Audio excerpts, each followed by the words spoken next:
안녕하세요. 외과의사입니다. 오늘은 예전에도 한번 올렸었는데, 창자가 막히는 장폐색에 대해서 한번 더 올려드릴게요.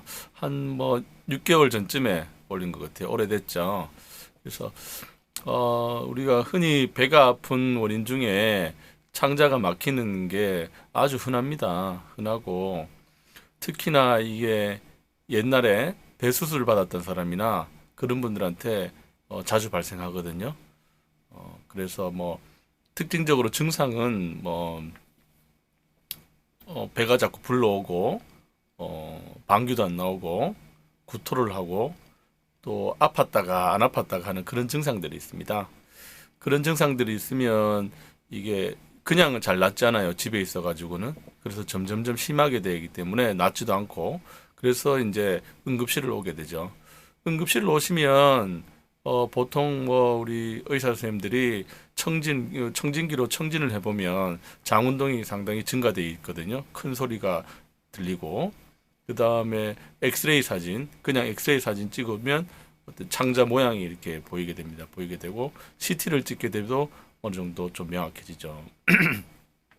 그래서 이제 이거 창자가 막혔구나 장폐색이구나 이렇게 생각을 하게 되죠.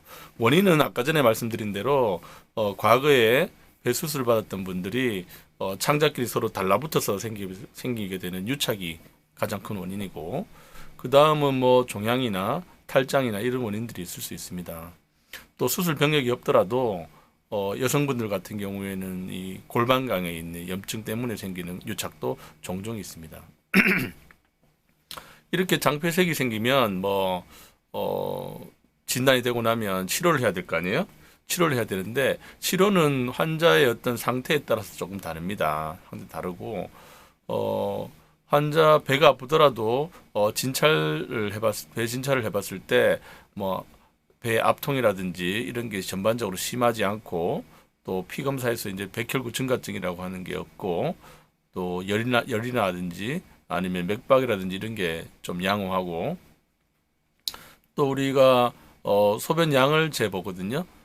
소변양을 재보는데 이것도 어느 정도 적절하게 나오고 하면은 코줄을 꼽고 지켜봅니다. 좀 지켜보는 치료를 조금 하죠. 그러면 옛날에 수술했던 것 때문에 생기는 장폐색은 한 19 정도는 대부분 다 며칠 내로 호전되는 경우가 많습니다. 많고. 다만 이제 몇 사람들 같은 경우에는 잘 낫지 않아서 수술이 필요한 경우가 있어요. 그래서 이걸 수술해야 되나 말아야 되나를 항상 이제 고민하면서 보는 게 이 장폐색이거든요. 그래서 외과 의사들한테는 상당히 조금 까다로운, 조금 신경 쓰이는, 계속 어느 정도 면밀하게 관찰을 해야 되는 그런 질병 중에 하나입니다. 수술이 필요한 경우는 이게 막힌 채로 증상은 어느 정도 나왔는데 창자가 막힌 채로 오래 지속되는 경우 보통 한 5일에서 일주일 정도 지켜보는데도 호전이 안 되고 풀리지 않으면 수술을 합니다. 다시 개복을 해서 창자가 막힌 부분을 어느 정도 개통을 시켜줘야든지 아니면 창자를 잘라주든지 해야 되고요. 그렇지 않고 갑자기 수술해야 되는 경우라면 응급실에 내원했다든지 입원해서 지켜볼 때 열이 많이 난다든지 복통이 점점점 심해진다든지 아니면 피 검사를 했는데 백혈구 증가증이 자꾸 지속된다든지 그리고 또 우리가 소변량을 잰다고 했잖아요. 그런 소변의 양이 적절하지 않고 자꾸 줄어든다든지 하여튼 상태가 나빠지는 기미로 보이면 그거는 5일에서 일주일 안 기다려보고 바로 수술을 해야 됩니다. 특히 이렇게 열이 난다거나 그러한 앞서 말씀드렸던 경우가 어떤 경우냐면 창자가 어느 정도 이 막히게 되면은 피가 잘 안 통하게 되는 그런 경우가 생기거든요. 그렇게 되면 이제 창자가 썩어갈 때 그런 증상이 나타나기 때문에 이거 창자가 썩을 가능성이 있다라고 생각하면 수술을 하는 겁니다. 실제로 창자가 막혀서 이게 몇 날 며칠 걸려서 썩는 사람도 있지만 이 막혔다가 한 수시간 내로 이제 썩는 사람도 있어요. 그렇게 되면은 그런 경우도 있기 때문에 응급실 오자마자 수술해야 되는 경우도 있습니다. 그렇게 창자가 썩는 거를 이제 우리가 교획성 장폐색이라고 하는데 실제로 수술 들어가 보면 사진을 하나 보여드릴까요? 이렇습니다. 여기 요 창자 부위는 이제 정상적인 창자고요. 정상적인 창자고, 근데 요 부분은 새까맣잖아요. 썩은 거예요. 어느 정도 창자를 먹여 살리는 혈관이 창자 막힌 것 때문에 막혀가지고 창자가 이렇게 까맣게 썩어버린 겁니다. 그럼 이 부분을 잘라줘야 되죠. 사진이 조금 적나라하죠.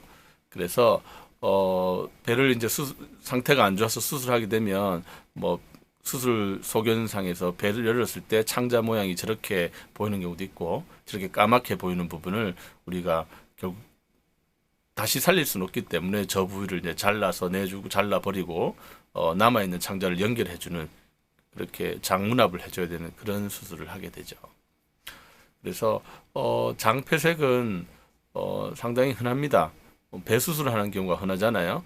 맹장 수술, 뭐 제왕절개, 뭐 각종 뭐 위암, 뭐 대장암 이런 수술들 배 수술한 경우가 많기 때문에 과거에 많이 했고 지금도 하기 때문에 이렇게 배 수술 받았던 사람은 언제라도 장폐색이 올 수 있습니다. 올 수 있고 오게 되면 그에 맞게 저희들이 외과에서 입원해서 밀접하게 보고 수술을 해야 된다면 수술 타이밍을 잘 잡아야 되고 또 잘 낫는다 어느 정도 낫겠다고 판단되면 코주를 비위관을 꽂고 지켜보면 낫는 경우도 많습니다. 그래서 오늘은 그 오랜만에 또 장폐색에 대해서 말씀드렸습니다. 감사합니다.